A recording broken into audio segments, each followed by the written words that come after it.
Okay, welcome back to the next topic. Chapter तो same है, solid state, but हम लोग को स्टार्ट करना है नेक्स्ट टॉपिक की ओर बढ़ना है, क्योंकि लॉकडाउन हो या फिर कुछ भी हो, पढ़ाई तो अपने को रेगुलर करते ही रहना है, क्योंकि बोर्ड तो अपने को इसी साल ही देना है। तो इसकी वजह से हम लोग कोशिश करेंगे कि जितना जल्दी हो सके चैप्टर्स को कंप्लीट करें, और आप लोग को भी फटक से जितना जल्दी हो सके उसको कंप्लीट करते जाना है। और नोटबुक वगैरह निकाल लीजिए और स्टार्ट करते हैं हम लोग। सॉलिड स्टेट के अंदर जो हम लोग का भी नेक्स्ट टॉपिक है वो ये है कि एक सबसे बेहतरीन क्वेश्चन, बहुत इंपॉर्टेंट क्वेश्चन पूछा जाता है, दैट इज रिलेशन बिटवीन, जैसे कि मैं लिखता हूं यहाँ पे, जैसे इंपॉर्टेंट क्वेश्चन ये है कि रिलेशनशिप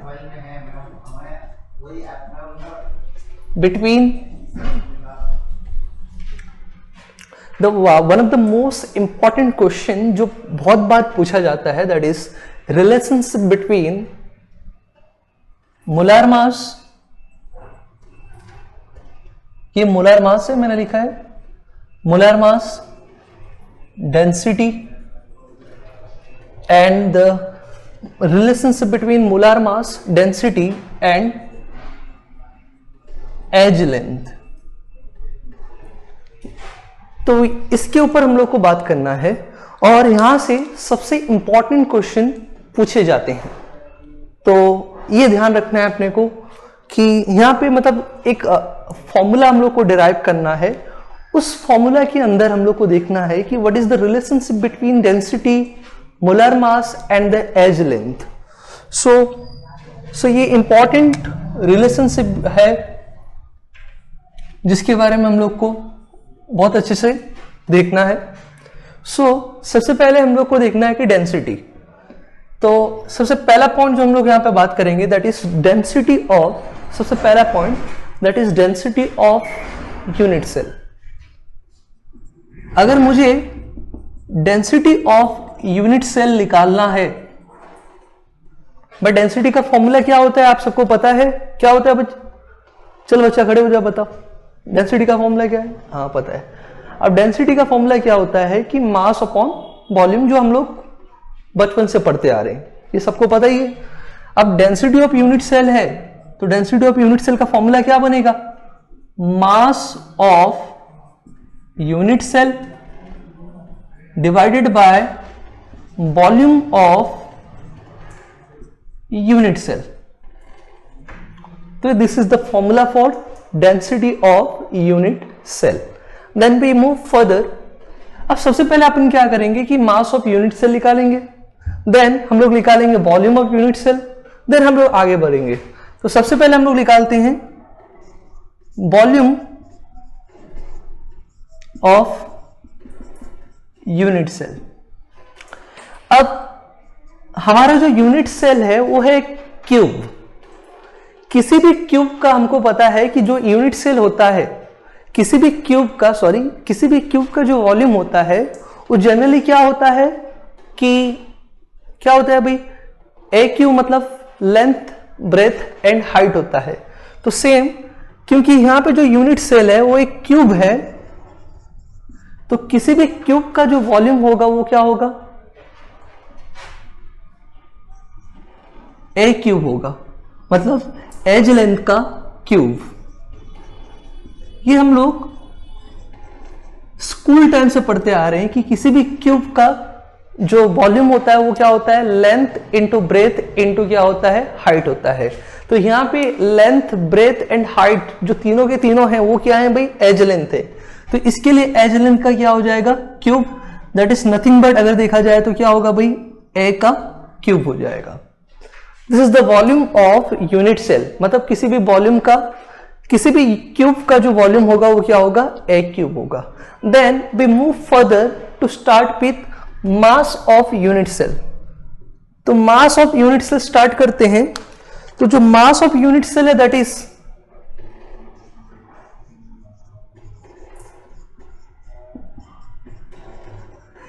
अब यहां पे ये पॉइंट इंपॉर्टेंट है। इंपॉर्टेंट इसलिए है कि किसी भी क्यूब के अंदर, क्यूब जनरली किससे बना हुआ है भाई? एटम से। तो जो किसी भी अगर देखा जाए किसी भी क्यूब का जो मास है वो किसके ऊपर डिपेंड होगा? एटम्स के ऊपर डिपेंड होगा। तो किसी भी अगर देखा जाए तो किसी भी क्यूब का जो मास है वो किसके ऊपर डिपेंड रहेगा? एटम्स के ऊपर डिपेंड रहेगा। तो यहां पे भी हम लोग देखेंगे कि जो मास ऑफ यूनिट सेल है वो किसके ऊपर डिपेंड है? कि जो एटम्स है उसके ऊपर डिपेंड है। और किसी भी क्यूब के अंदर जो एटम्स होते हैं उन सबको हम लोगों ने कैसे मॉडिफाई किया है? स्फीयर के फॉर्म में मॉडिफाई किया है। तो जो एटम्स किसी भी यूनिट सेल के अंदर प्रेजेंट होते हैं, they are represented by any sphere. So the mass of unit cell depends on the number of atom present in a unit cell. तो किसी भी यूनिट सेल का जो मास होगा वो किसके ऊपर डिपेंड होगा? जितने एटम्स उस यूनिट सेल के अंदर प्रेजेंट है उन्हीं के ऊपर क्या होगा? डिपेंड होगा। अब जैसे देखा जाए सिंपल क्यूबिक है, तो सिंपल क्यूबिक के अंदर जो नंबर ऑफ एटम होते हैं वो कितने होते हैं? 1 होते हैं। तो इसके लिए जो सिंपल क्यूबिक का अगर मुझे मास के बारे में देखना रहेगा तो उसका जो मास होगा वो किसके ऊपर डिपेंड होगा? एक एटम के ऊपर डिपेंड होगा। बट अगर देखा जाए जैसे जैसे यूनिट सेल चेंज होगा तो नंबर ऑफ एटम भी क्या होंगे? चेंज होंगे। तो जैसे बॉडी सेंटर क्यूबिक के बारे में बात किया जाए तो बॉडी सेंटर क्यूबिक के अंदर जो नंबर ऑफ एटम होते हैं वो 2 होते हैं। तो बॉडी सेंटर क्यूबिक का जो मास होगा वो किसके ऊपर डिपेंड होगा? 2 एटम के ऊपर डिपेंड होगा। तो सेम तो mass of unit cell generally अगर बात किया जाए तो वो किसके ऊपर डिपेंड होता है? Number of atom present in unit cell into, देखा जाए तो number of atom present in unit cell into mass of 1 atom, बराबर। अब अगर सिंपल क्यूबिक रहेगा तो नंबर ऑफ एटम कितना है? 1, मल्टीप्लाई कर देंगे मास ऑफ 1 एटम से। अगर बॉडी सेंटर क्यूबिक रहेगा तो नंबर ऑफ एटम जो रहेगा यहां पे कितना हो जाएगा? 2, मल्टीप्लाई कर किया जाएगा मास ऑफ 1 एटम के साथ में। और अगर फेस सेंटर है तो उस टाइम हम लोग नंबर ऑफ एटम कितना होगा? 4, they are multiply by the mass of 1 atom. तो इससे हम लोग क्या करेंगे? Mass of unit cell find out करेंगे। देन अभी नेक्स्ट अगर देखा जाए, यहां पे अगर देखा जाए तो number of atom present in unit cell it is represent by small n। ये जो टर्म्स हैं, आपको जो सिंबल हम लोग यूज कर रहे हैं डिनोट करने के लिए, ये इंपॉर्टेंट है, ये आपको याद रखना है। सो नंबर ऑफ एटम्स के लिए हम लोग यहां पे जो सिंबल यूज कर रहे हैं that is small n, and the mass of 1 atom के लिए जो हम लोग सिंबल यूज कर रहे हैं दैट इज स्मॉल m। तो ये चीजें आपको याद रखना है फॉर आगे के फॉर्मूला के लिए। तो यहां पे मास ऑफ यूनिट सेल मिल गया अपने को और वॉल्यूम ऑफ यूनिट सेल भी मिल गया। अब अपन क्या करते हैं कि दोनों फॉर्मूला को हम लोग क्या करते हैं, दोनों का जो वैल्यू है उसको सब्स्टिट्यूट कर देते हैं किसके अंदर? डेंसिटी में सब्स्टिट्यूट कर देते हैं। तो भाई डेंसिटी का फॉर्मूला हमको पता है क्या है? Mass of unit cell divided by volume of unit cell. दोनों का वैल्यू हमारे पास प्रेजेंट है तो उन दोनों को अपन क्या करते हैं? सब्स्टिट्यूट करते हैं। अब देखते हैं कि क्या मिलने वाला है अपने को।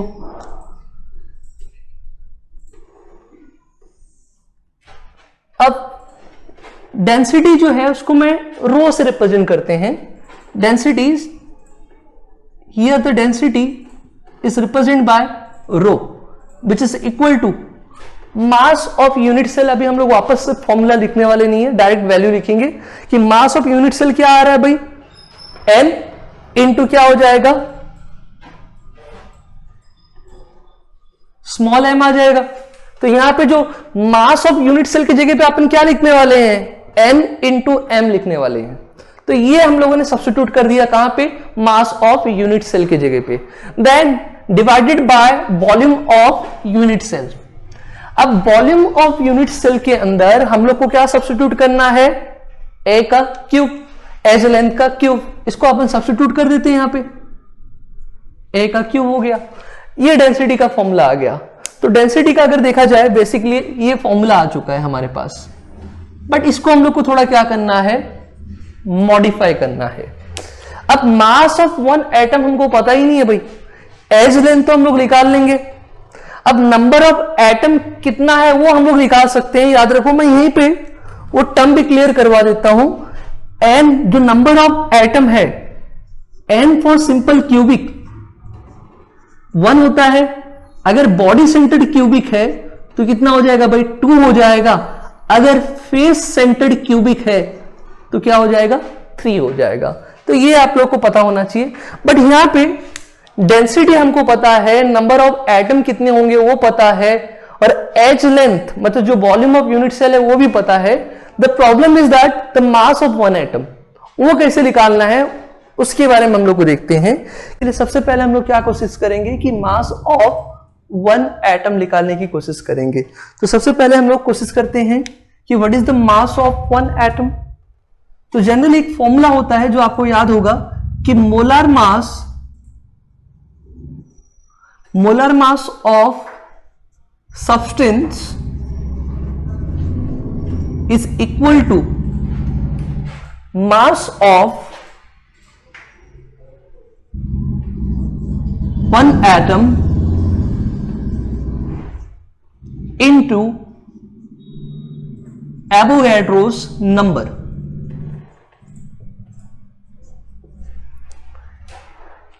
तो this is the basic formula जो आप लोगों ने 11 में first chapter that is some basic concept of chemistry के अंदर पढ़ा होगा कि molar mass of any substance is equals to mass of one atom into Avogadro's number। Here we use some symbols to represent all the things. That is the first one, that is here the molar mass of any substance is represented by capital M. The mass of one atom is represented by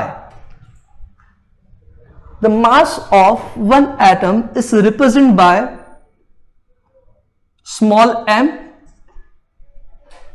and the Avogadro's number is represented by capital M with subscript A. Here we have to find out the mass of one atom. For mass of one atom is equals to molar mass of substance divided by Avogadro's number.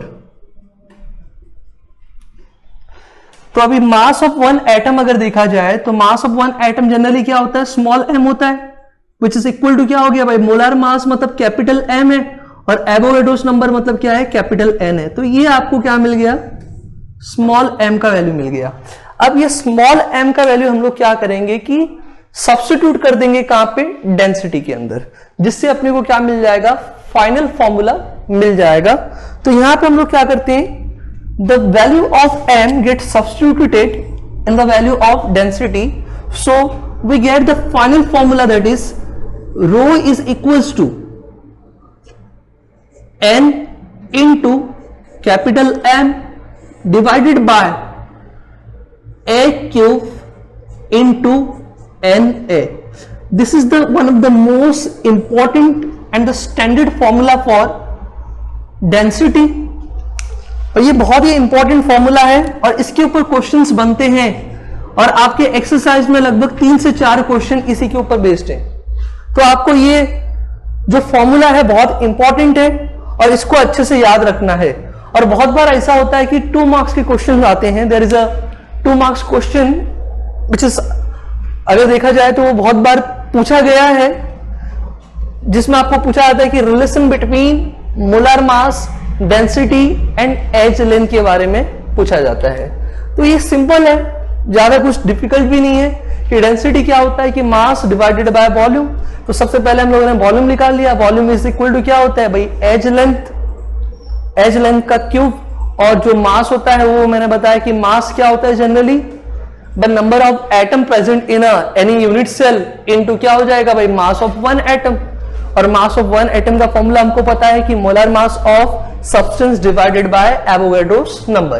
तो ये substitute करेंगे तो अपने को क्या मिल जाएगा, रो is equal to क्या हो जाएगा, n into M divided by A cube into N A. तो यहां पे ये जो फॉर्मूला है one of the most important formula जो आपको याद रखना है यहां पे आपका क्या कंप्लीट होता है कि relation between density, molar mass and the edge length complete हो जाता है, और ये बहुत ही इंपॉर्टेंट फॉर्मूला है। तो जो लोग भी नोट कर रहे हैं वो अच्छे से इसको ध्यान में रखो, क्योंकि ये इंपॉर्टेंट है और इसके ऊपर आपको क्वेश्चन पूछा जाता है, तो ये आपको याद रखना है। तो अच्छे से कॉपी कर लो, और जो लोग स्क्रीनशॉट लेना चाहते हैं वो स्क्रीनशॉट भी लेके रखें।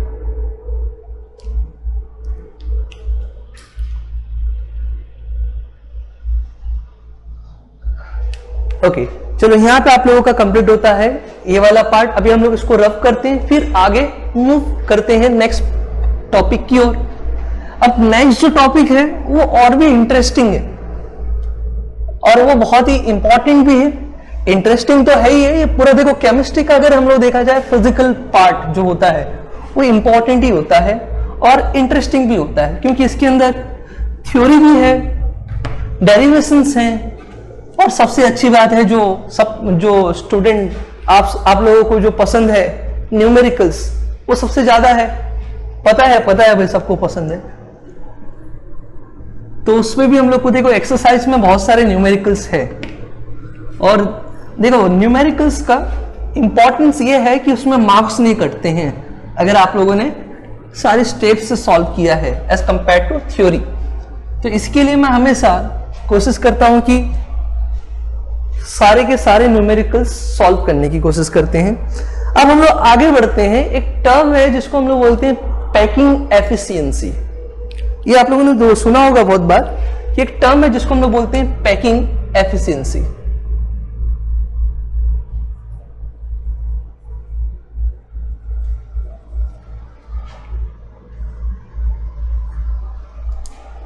पैकिंग एफिशिएंसी पीई भी बोला जाता है। पैकिंग एफिशिएंसी बहुत इंपॉर्टेंट होता है। जब कभी भी हम लोग पैकिंग एफिशिएंसी की बात करें तो अब पैकिंग एफिशिएंसी का मतलब क्या होता है, अभी तक तो हम लोगों ने कोऑर्डिनेशन नंबर स्टार्ट नहीं किया है। तो packing efficiency it provides the information about how the constituent particles are compactly packed in a unit cell. बोला जाए जैसे कि अगर देखा जाए कि कोई भी सॉलिड जो होता है वो कॉन्स्टिट्यूएंट पार्टिकल्स से मिलकर बना हुआ होता है। अब सॉलिड के अंदर जो कॉन्स्टिट्यूएंट पार्टिकल्स होते हैं वो कॉम्पैक्टली और पैक्ड, अगर देखा जाए पैक्डली क्या होते हैं भाई, अरेंज होते हैं, जिसकी वजह से जो वॉइड्स होते हैं, जो खाली जगह होता है उसको हम लोग वॉइड्स बोलते हैं। ये टर्म है जो याद रखना, वॉइड्स का मतलब होता है खाली जगह। अब याद रखो कि ऐसा कोई भी सॉलिड नहीं है जो 100% क्या होता है, कॉम्पैक्टली पैक्ड होता है। ऐसा कोई भी सॉलिड नहीं है जो 100% क्या है भाई, कॉम्पैक्टली पैक्ड है। याद रखो ज्यादा से ज्यादा अगर देखा गया तो 74% तक क्या होता है कि एटम्स उसके अंदर प्रेजेंट होते हैं। बाकी जो बच गया 26% वो क्या होता है कि वो खाली जगह होती है, जिसको हम लोग बोलते हैं वॉइड्स। तो इसके लिए अभी पैकिंग एफिशिएंसी देखेंगे।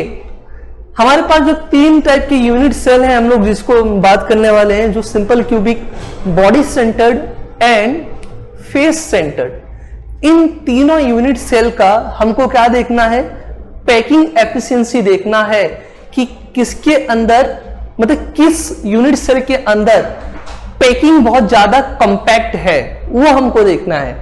अब सबसे पहले हम लोग देखते हैं कि पैकिंग एफिशिएंसी होता क्या है।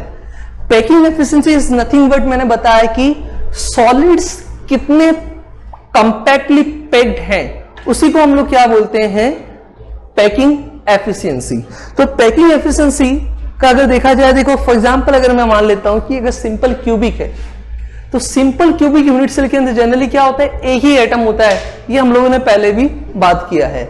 अब एक एटम पूरा यूनिट सेल के अंदर प्रेजेंट है भाई। अब एक एटम पूरा यूनिट सेल को तो ऑक्यूपाई नहीं कर सकता। इसके लिए क्या होता है कि सिंपल क्यूबिक के अंदर सिर्फ 52% ही क्या होता है, एटम ऑक्यूपाई करता है।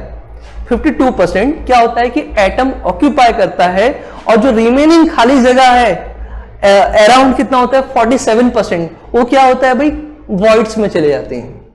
तो वो हमको देखना है कि पैकिंग एफिशिएंसी किसके बारे में बात करता है, कि packing efficiency it provide information about how the constituent particles are compactly arranged in a given unit cell, उसके बारे में हम लोग को बात करना है। अब पैकिंग एफिशिएंसी का सबसे पहले हम लोग क्या करते हैं, डेफिनेशन के बारे में बात करेंगे। Then we move further to start with a next topic. Packing efficiency is nothing but, अब पैकिंग एफिशिएंसी का फॉर्मूला के बारे में देखते हैं। फॉर्मूला क्या होता है कि volume occupy, the volume occupy bye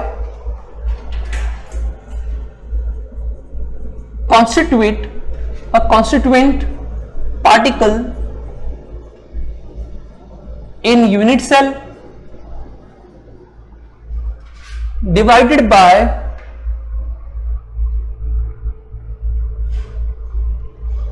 the volume occupied by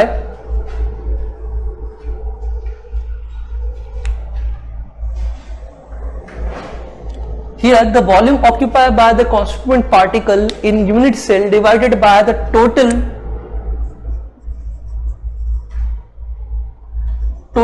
space of unit cell। तो इससे क्या समझ में आ रहा है कि पैकिंग एफिशिएंसी का मतलब ये होता है कि किसी भी यूनिट सेल का जो टोटल स्पेस में से कितना एटम ऑक्यूपाई कर रहा है उसी को हम लोग क्या बोलेंगे, पैकिंग एफिशिएंसी। तो ये बात क्लियर हुआ। तो देखो ना, आपको समझ में आ रहा होगा कि देखो the volume occupied by the constituent particles और the volume occupied by the atoms that present in a unit cell divided by the total space of unit cell. और अगर हम लोग देखा जाए दूसरा डेफिनेशन क्या आ सकता है कि packing efficiency is nothing but the volume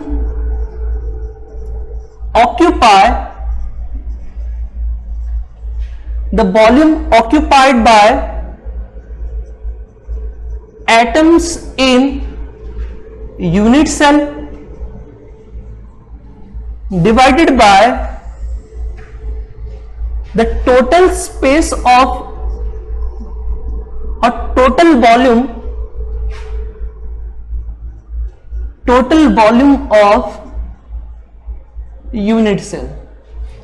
तो इससे क्या समझ में आ रहा है कि किसी भी यूनिट सेल का जो टोटल वॉल्यूम है उस टोटल वॉल्यूम में से जो एटम्स कितना वॉल्यूम ऑक्यूपाई कर रहे हैं उसी को हम लोग क्या बोलेंगे, पैकिंग एफिशिएंसी। तो याद रखो कि पैकिंग एफिशिएंसी क्या होता है कि किसी भी यूनिट सेल का टोटल वॉल्यूम में से कितना वॉल्यूम एटम ऑक्यूपाई कर रहे हैं। जैसे मैंने पहले भी बताया है कि जैसे सिंपल क्यूबिक में एक ही एटम होता है। अब एक एटम उस यूनिट सेल का कितना वॉल्यूम ऑक्यूपाई कर रहा है उसी को हम लोग क्या बोलेंगे, पैकिंग एफिशिएंसी। अगर बॉडी सेंटर की बात करें तो बॉडी सेंटर के अंदर भी क्या होगा कि वहां पे भी बॉडी सेंटर में भी क्या होगा कि नंबर ऑफ एटम कितने होते हैं, 2। तो भाई 2 एटम उस यूनिट सेल का कितना वॉल्यूम ऑक्यूपाई करेंगे उसी को हम लोग क्या बोलेंगे, पैकिंग एफिशिएंसी। और तीसरा अगर देखा जाए तो फेस सेंटर्ड क्यूबिक है। अब फेस सेंटर्ड क्यूबिक के अंदर अब जो नंबर ऑफ एटम होते हैं वो कितने होते हैं, 4। अब नंबर ऑफ मतलब अगर देखा जाए तो 4 एटम कितना उस यूनिट सेल का कितना वॉल्यूम ऑक्यूपाई कर रहे हैं उसी को हम लोग क्या बोलेंगे, पैकिंग एफिशिएंसी। ये मैंने सारे यूनिट सेल के रेस्पेक्ट में बात किया। अब हम लोग पैकिंग एफिशिएंसी का फॉर्मूला बताया। अब पैकिंग अगर फ्रैक्शन में है तो हम लोग 100 से मल्टीप्लाई नहीं करेंगे, अगर परसेंटेज में रहेगा तो हम लोग यहां पे क्या करेंगे, 100 से मल्टीप्लाई करेंगे। तो याद रखो कि अगर डेफिनेशन, अगर मुझे पैकिंग एफिशिएंसी फ्रैक्शन में निकालना है तो उस टाइम मैं 100 से मल्टीप्लाई नहीं करूंगा। बट अगर in case if I want to find out the packing efficiency in percentage, that time we have to multiply 100. So this is the formula for the packing efficiency in a solid. So ये basically जो ये चीजें हैं जो आपको याद रखना है किसका, पैकिंग एफिशिएंसी का फॉर्मूला। अब डेफिनेशन से क्या होगा आप लोगों को पता होना चाहिए कि डेफिनेशन क्या होगा, द फ्रैक्शन और the percentage volume occupied bye constituent atom that present in a unit cell to the total volume of unit cell.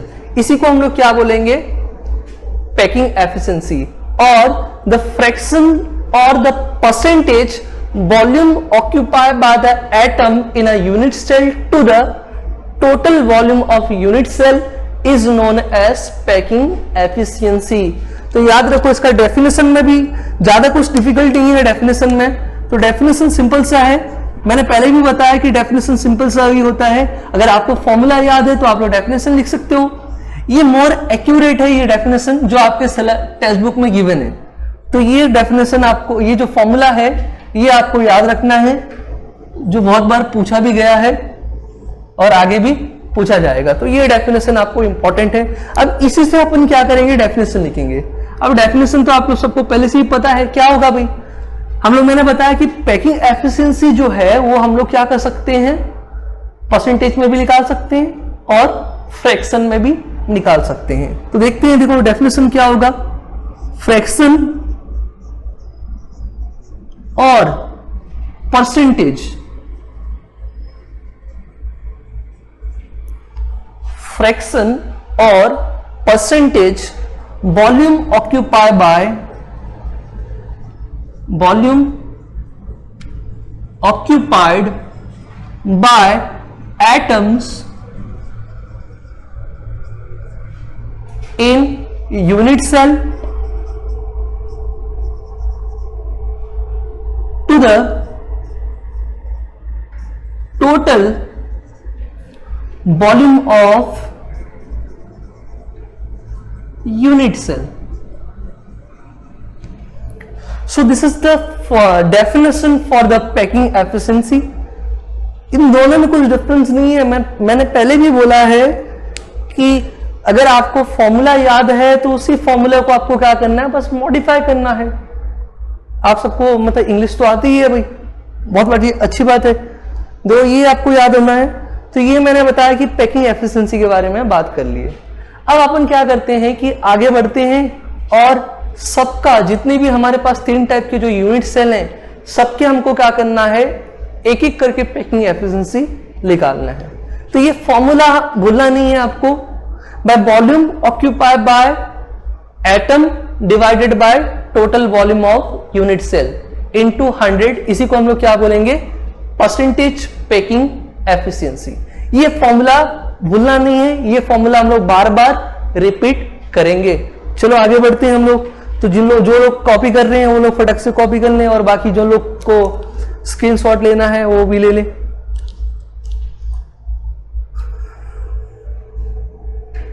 चलो हो गया आप लोगों का लिख के. चलो आगे बढ़ते हैं फिर. अब पैकिंग एफिशिएंसी हमको क्या करना है भाई, निकालना है. एक एक टॉपिक लेते हैं, सबके अंदर हम लोग को पैकिंग एफिशिएंसी निकालना है. तो फॉर्मूला आपको भूलना नहीं है भाई.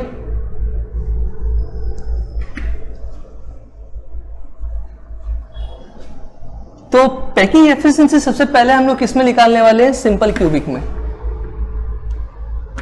और बहुत ही अच्छा इंटरेस्टिंग चैप्टर है ये. मानता हूं कि इस चैप्टर का वेटेज नहीं है, but the chapter is quite bit, बहुत इंटरेस्टिंग है. तो इसके लिए हम लोग को इस चैप्टर पे थोड़ा फोकस करना है. अब पैकिंग एफिशिएंसी हम लोग सबसे पहले किसमें निकालते हैं, ये पैकिंग एफिशिएंसी है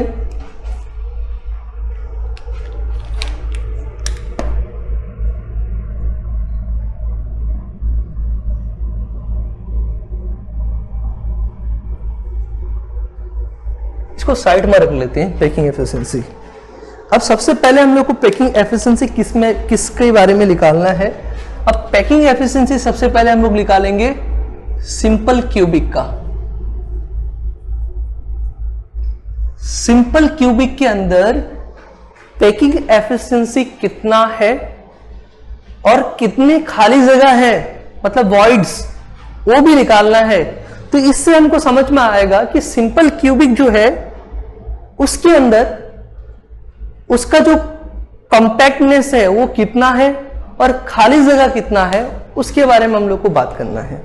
अब सिंपल क्यूबिक हम लोग को पता है कि सिंपल क्यूबिक के अंदर जो एटम्स होते हैं वो कहां पे पाए जाते हैं, कॉर्नर्स पे. तो सिंपल क्यूबिक के अंदर द एटम्स जो होते हैं they are only present at corner, तो वो तो हम लोग को देखना ही है। तो यहां पर वो पॉइंट भी लिख लेता हूं कि here the atoms are only present at corner. तो ये चीजें हम लोग को ध्यान देना है कि here the atoms are only present at the centre, at the corner of unit cell. ये पहला पॉइंट है जो आपको याद रखना है। ये चीजें पहले भी पढ़ चुके हैं हम लोग, बट कुछ चीजें हैं जो आपको बार बार रिपीट करना ही है। अब सबसे पहले देखो, पैकिंग एफिशिएंसी निकालने के लिए हमारे पास 4 स्टेप है। As per your textbook के हिसाब से इस बार आपके सिलेबस में पैकिंग एफिशिएंसी को कैलकुलेट करने के लिए 4 स्टेप मेंशन किया गया है, और ये बहुत इजी स्टेप है। तो ये हालांकि देखो, ये जो स्टेप्स हैं बहुत आसान भी है, और स्टेप्स अगर आपको याद रहेगा तो ये एक टाइप का अगर देखा जाए आपको इजी से, मतलब आसानी से याद करने के लिए ये मेथड्स को डेवलप किया गया है। तो हम लोग भी कोशिश करेंगे कि उसी 4 स्टेप्स में हम लोग क्या करेंगे कि कोशिश करेंगे कि जो पैकिंग एफिशिएंसी हो कैलकुलेट करें। तो सबसे पहला जो स्टेप है पैकिंग एफिशिएंसी का वो है रेडियस ऑफ स्फीयर। अब सबसे पहले मैं स्फीयर के बारे में बता देता हूं कि किसी भी यूनिट सेल के अंदर जो कॉन्स्टिट्यूएंट पार्टिकल्स हैं उसको हम लोग स्फीयर से रिप्रेजेंट कर रहे हैं। याद रखो, स्फीयर का मतलब क्या होता है, एटम्स। ये चीजें, ये बात जो है ये आपको याद रखना है। जो कॉन्स्टिट्यूएंट पार्टिकल्स होते हैं वो क्या होते हैं भाई, एटम्स ही होते हैं। और एटम का जो शेप होता है वो हमको पता है कि they are sphere like shape होता है उनके पास, they have sphere like shape. इसके लिए हम लोग यहाँ पे बार बार मैं कॉन्स्टिट्यूएंट पार्टिकल्स भी नहीं बोलूंगा, एटम्स भी नहीं बोलूंगा, तो मैं क्या बोलूंगा यहाँ पे, स्फीयर। तो स्फीयर का मतलब आप लोग समझ लेना कि हम लोग किसके बारे में बात कर रहे हैं, एटम्स के बारे में। तो अभी हम लोग देखते हैं कि एटम्स के बारे में देखते हैं कि एटम क्या होता है। सबसे पहले हम लोग रेडियस के बारे में बात करेंगे। तो the first thing in packing efficiency that we have to find out, or that we will going to find out, that is the first thing, that is radius of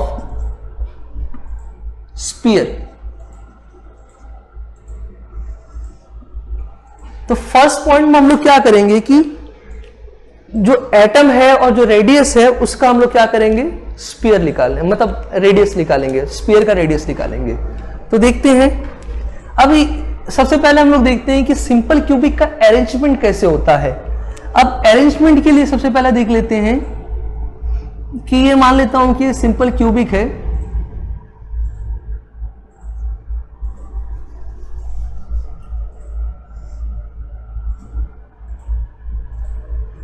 तो ये डायग्राम है, मैं बना रहा हूं।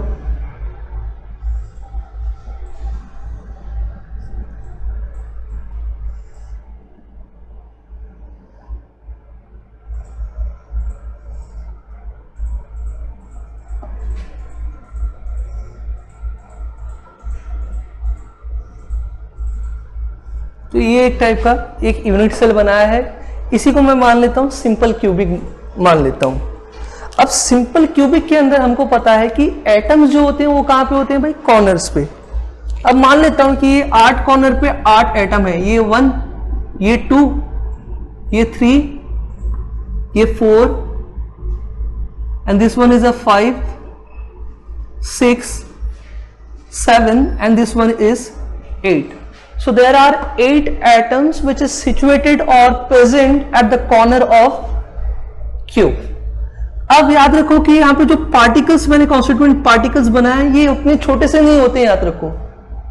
इनका जो शेप होता है बहुत बड़ा होता है, बट हमको पता है कि किसी भी एटम का जो मास होता है वो सेंटर पे सिचुएटेड होता है, कोसेंट्रिक होता है। इसके लिए मैंने इतना बड़ा सा स्ट्रक्चर नहीं बनाया कि मैंने क्या किया है, छोटा सा एक पॉइंट से रिप्रेजेंट किया हूं एक एटम को। बट अगर एक्चुअल स्ट्रक्चर में बनाऊं तो वो ऐसा होता है कि ये देखो, ये फ्रंट वाला फेस है तो यहां पे ऐसा रहेगा,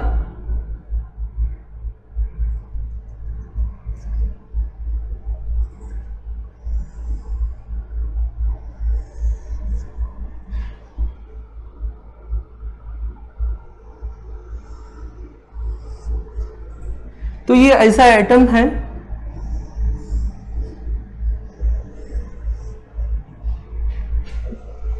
तो इस फेस में आपको समझ में आ रहा होगा कि यहां पे देखो ये एक पूरा एटम है, इस कॉर्नर पे भी एक पूरा एटम प्रेजेंट है और इस कॉर्नर पे भी एक पूरा एटम है, इस कॉर्नर पे भी एक पूरा एटम है। सेम जैसे देखो फ्रंट पे एक 4 एटम है तो सेम क्या होगा, ये जो पीछे वाला जो आपको दिख रहा होगा 4 कॉर्नर, यहां पे भी 4 एटम प्रेजेंट होंगे, यहां पे भी क्या होंगे 4 एटम प्रेजेंट होंगे।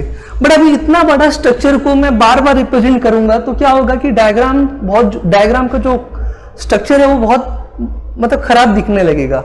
इसकी वजह से हम लोग क्या किए हैं, जो एटम्स को उसको हम लोगों ने क्या किया है, छोटा सा स्मॉल पॉइंट्स में रिप्रेजेंट किया है। अब हम लोग देखते हैं कि ये एक्चुअल में है क्या, क्यूब है। अगर ये क्यूब है तो क्यूब का जो सारे एजेस होते हैं वो क्या होते हैं भाई, इक्वल होते हैं। और ये जो एजेस है इसको मैं किससे रिप्रेजेंट कर रहा हूं, ए से रिप्रेजेंट कर रहा हूं। ये भी ए है, ये भी ए है, ये भी ए है। तो अभी देख लेते हैं कि ये सबके सब क्या है भाई, एज लेंथ ए है। अब ये भी एज लेंथ क्या है भाई, ए है। अब हम लोग देख लेते हैं कि सबसे पहले अभी हम लोग रिलेशन बनाते हैं, what is the relation between radius and edge length. अब देखो यहां पे अगर आप लोग गौर से देखोगे तो ये एक स्पीयर है, तो स्पीयर का यहां सेंटर से लेके ये सरकमफेरेंस तक जो मतलब जो अगर डिस्टेंस देखा जाए ये एक्चुअल में है क्या, आर है। तो इसको मैं आर से रिप्रेजेंट कर लेता हूं, ये एक्चुअल में है क्या, आर। यहां से लेके ये दूसरा स्पीयर है जो कॉर्नर पे प्रेजेंट है, इसके सेंटर से लेके ये सरकमफेरेंस तक भी डिस्टेंस कितना है भाई, आर है। तो भाई यहां से लेके इस पॉइंट से मान लेता हूं ये ए है और ये मान लेता हूं पॉइंट बी है। ए से बी का जो डिस्टेंस होता है एक्चुअल में वो है क्या, एज लेंथ है। और एज लेंथ मतलब ए है, और ए का जो वैल्यू अगर मैं रिलेशन देखूं किसके साथ में, रेडियस के साथ में, तो वो कितना आएगा भाई, 2r आएगा। तो यहां से क्या समझ में आ रहा है कि द डिस्टेंस बिटवीन जो एज लेंथ है, सो एज लेंथ और एज इज इक्वल टू क्या हो गया भाई, 2r। Edge is represent by a which is equal to क्या हो गया, 2r। If I want to find out radius, तो रेडियस इज इक्वल टू क्या हो जाएगा, a divided by 2। So this is the relationship between, इसी को हम लोग क्या बोलते हैं, दिस इज रिलेशनशिप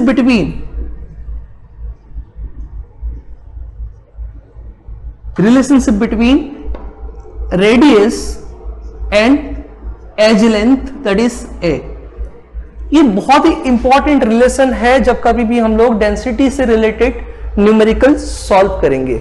तो यहां तक आपका क्या हो गया भाई, रेडियस ऑफ स्फीयर हम लोग निकाल चुके हैं। तो मैंने जैसे कि बताया कि पैकिंग एफिशिएंसी को कैलकुलेट करने के लिए हम लोग कितना स्टेप फॉलो करने वाले हैं, 4 स्टेप। अब 4 स्टेप में से मैंने फर्स्ट स्टेप कैलकुलेट कर चुका हूं, that is radius of sphere. ये मैंने ऑलरेडी कैलकुलेट किया है। तो ये आप लोग, ये जो डायग्राम है बहुत इंपॉर्टेंट है और इसको आपको सही से समझना है। तो यहां पे हम लोग को रिलेशन मिल गया, r इज इक्वल टू क्या होता है, a डिवाइडेड बाय 2। अब हम लोग मूव करते हैं, move to second point, that is अगर देखा जाए यहां पे मैं सेकेंड पॉइंट के बारे में बात करता हूं। जो सेकेंड पॉइंट है that is volume of sphere, volume of one sphere. One sphere मतलब क्या हो गया भाई, वॉल्यूम ऑफ वन एटम। तो जो सेकंड टॉपिक है that is volume of one atom और वन स्फीयर। तो ये सेकंड टॉपिक है, इसके अंदर सेकंड स्टेप है, सॉरी सेकंड स्टेप। अब सेकंड स्टेप देखते हैं। अब एटम जो है उसका शेप कैसा है भाई, स्फीयर की जैसे शेप है, और किसी भी स्फीयर का हमको वॉल्यूम पता है वो कितना होता है भाई, 4/3 पाई r क्यूब होता है। जो आपको पता ही होगा कि वॉल्यूम ऑफ स्फीयर जो होता है वो कितना होता है, 4/3 पाई r क्यूब। ये फॉर्मूला है जो हम लोग 10th स्टैंडर्ड में पढ़ते हैं, 10th 9th में ये पढ़ते थे स्कूल सेक्शन में, कि वॉल्यूम ऑफ स्फीयर कितना होता है, 4/3 पाई r क्यूब।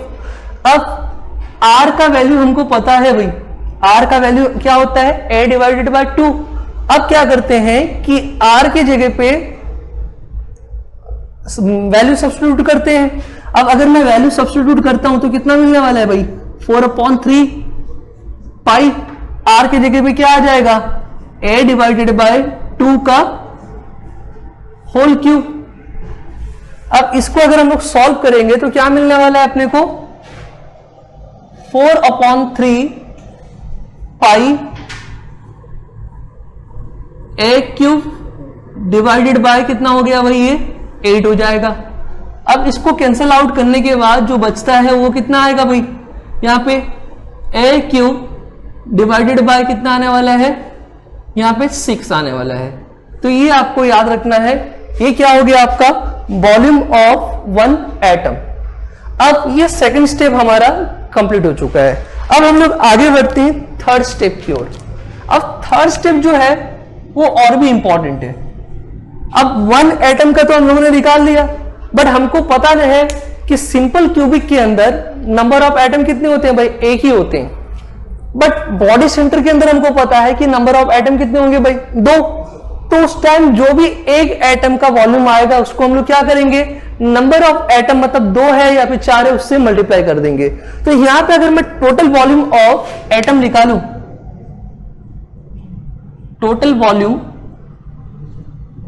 ऑफ एटम, तो इसका फॉर्मूला क्या हो जाएगा कि नंबर ऑफ एटम, इसका जो फॉर्मूला होगा वो नंबर ऑफ एटम इनटू क्या हो जाएगा भाई, वॉल्यूम ऑफ वन एटम।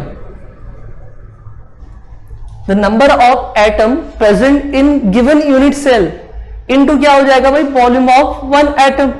और ये हम लोग बात कर रहे हैं सिंपल क्यूबिक के बारे में।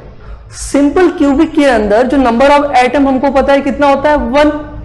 इसके लिए जो टोटल वॉल्यूम ऑफ एटम आएगा वो कितना आने वाला है, यहाँ पे नंबर ऑफ एटम 1 है, नंबर ऑफ एटम जो है यहाँ पे 1 है, और वॉल्यूम ऑफ वन एटम हम लोगों ने निकाला है that is a cube divided by 6। तो विच इज इक्वल टू क्या आने वाला है भाई, यहाँ पे a क्यूब डिवाइडेड बाय 6 आ गया। तो यहाँ पे हम लोग का थर्ड स्टेप भी कंप्लीट होता है। थर्ड स्टेप भी हम लोग का यहाँ पे कंप्लीट हो गया। अब हम लोग आगे स्टार्ट करते हैं जो लास्ट स्टेप है विच इज फाइनल स्टेप, जिसके बारे में हम लोग पहले भी डिस्कस कर चुके हैं। तो फोर्थ स्टेप है, फोर्थ स्टेप क्या होता है भाई, पैकिंग एफिशिएंसी। फोर्थ स्टेप जो है वो है पैकिंग एफिशिएंसी है जो हम लोग को निकालना है। भाई पैकिंग एफिशिएंसी का फॉर्मूला सबसे पहले निकालना पड़ेगा। पैकिंग एफिशिएंसी, पैकिंग एफिशिएंसी का फॉर्मूला क्या होता है कि volume occupied by number of the volume occupied by the atom in unit cell divided by total volume of unit cell. अब यहीं पे फॉर्मूला मैं लिख लेता हूं यहां पे एक बार, volume occupied by atom in unit cell divided by total volume of unit cell. तो ये पैकिंग एफिशिएंसी है। अब देखो volume occupied by the atom in unit cell हम लोग निकाल चुके हैं भाई। टोटल वॉल्यूम ऑफ एटम भाई कितना आया है, a क्यूब डिवाइडेड बाय 6। तो वो सब्स्टिट्यूट करते हैं यहां पे। अब इसको सब्स्टिट्यूट करने के बाद आंसर क्या मिलने वाला है, volume occupied by the atom in unit cell कितना आ गया भाई, a क्यूब डिवाइडेड बाय 6 आ गया है। ये हमको divided by but total volume of unit cell कितना आने वाला है, यहां पे v इज इक्वल टू क्या हो गया है, a क्यूब। तो याद रखो यहां पे एक चीज मैं यहां पे मेंशन कर देता हूं कि जो total volume of unit cell है वो आपको याद रहना है, total volume of unit cell. किसी भी यूनिट सेल का जो वॉल्यूम होता है वो कितना होता है भाई, a क्यूब होता है, क्योंकि यूनिट सेल का शेप कैसा होता है भाई, क्यूबिकल होता है। तो किसी भी क्यूब का जो वॉल्यूम होगा वो क्या होगा भाई, ए का क्यूब होगा, मतलब length into breadth into height होगा। तो total volume of unit cell is generally is equal to क्या होता है भाई, ए क्यूब। अब अपन क्या करते हैं कि volume occupied by the atom in unit cell ये हमको पता है, but total volume of unit cell ये भी हमको पता है। इनटू अपने को क्या करना है भाई, परसेंटेज निकालना है तो 100 से मल्टीप्लाई करना पड़ेगा। अब इन दोनों का वैल्यू अपन क्या करेंगे, इस फॉर्मूला में सब्स्टिट्यूट करेंगे।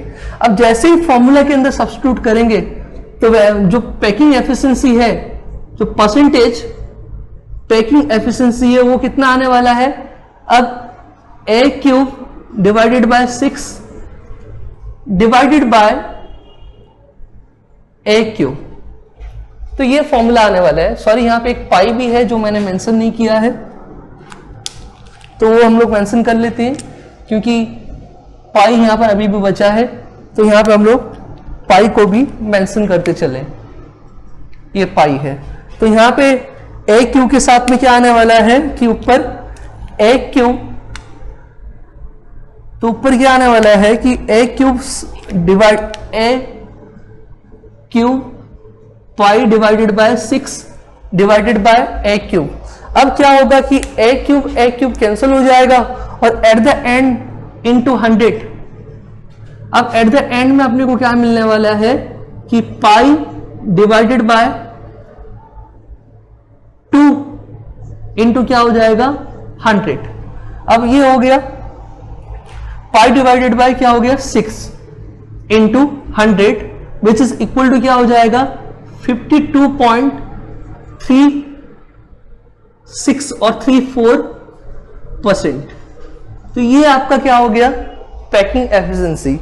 यहां से क्या समझ में आ रहा है, जो 52.34% है तो ये आपका पैकिंग एफिशिएंसी है।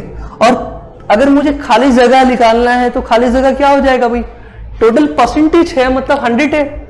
अब आउट ऑफ 100 पैकिंग कितना है, मतलब उसमें जो भरा हुआ जगह है, मतलब जो एटम कितना परसेंटेज ऑक्यूपाई कर रहा है वो कितना है भाई 52.34% है। अब इसको वापस से मैं बता रहा हूं कि ये किसके बारे में हम लोग बात कर रहे हैं, सिंपल क्यूबिक के बारे में। सिंपल क्यूबिक के अंदर नंबर ऑफ एटम कितने हैं भाई, एक ही एटम है। एक एटम सिंपल क्यूबिक क्या कितना परसेंटेज कंट्रीब्यूट कर रहा है, 52.34% क्या हो रहा है, वो एटम ऑक्यूपाई कर रहा है। अब जो बच गया वो क्या है भाई, खाली जगह। खाली जगह को हम लोग क्या बोलते हैं, वॉइड्स। तो ये आपको याद रखना है कि अभी सबसे पहले हम लोग देखते हैं यहीं पे जो फॉर्मूला है, अगर मुझे खाली जगह निकालना है मतलब वॉइड्स निकालना है, वॉइड्स इज इक्वल टू क्या होगा भाई 100 माइनस क्या होगा पैकिंग एफिशिएंसी। अब 100 माइनस पैकिंग एफिशिएंसी कितना आया अपने पास 52.34%। तो इसको अगर हम लोग हटा दें तो कितना मिलने वाला है भाई 47.66%। तो ये आपको याद रखना है। तो अराउंड 47% आता है जो वॉइड्स हैं, मतलब ये खाली जगह है। मतलब अभी इससे समझ में आ रहा होगा कि 47 मतलब अराउंड कितना हो गया भाई 50%। तो सिंपल क्यूबिक के अंदर अगर देखा जाए तो 50% क्या होता है भाई खाली जगह होता है, और 50% ही क्या होते हैं एटम्स ऑक्यूपाई करते हैं। तो यहां पे हम लोग क्या कंप्लीट कर रहे हैं, यहां पे हम लोग क्या कंप्लीट कर रहे हैं, packing efficiency of simple cubic complete कर रहे हैं। तो जिन लोग को कॉपी करना है वो लोग कॉपी कर लें,